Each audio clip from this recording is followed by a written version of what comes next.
उमरखेड़ स्थित प्रजापिता ब्रह्मकुमारी विश्वविद्यालय में 3 मार्च तक 12 ज्योतिर्लिंगों का दर्शन भक्तों के लिए उपलब्ध है।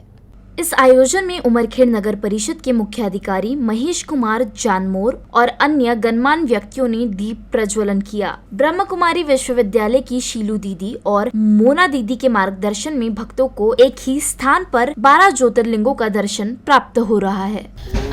इथे आम्ही महाशिवरात्री या पावन पर्वानिमित्त 12 ज्योतिर्लिंगम दर्शन सोहळा ठेवलेला आहे।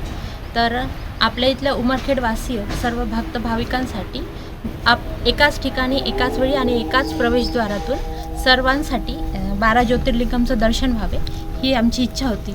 त्यामुळे आम्ही ही सुंदर झाकी इथे सजवलेली आहे आणि सोबतच इथे आम्ही एक आध्यात्मिक चित्र प्रदर्शनीचं आयोजन पण केलेलं आहे। जसं ब्रह्मकुमारी या विश्वविद्यालयामध्ये आपल्याला कोणतं ज्ञान दिलं जाते या चित्र प्रदर्शनीद्वारे हे थोडक्यात इथे सांगण्यात येते।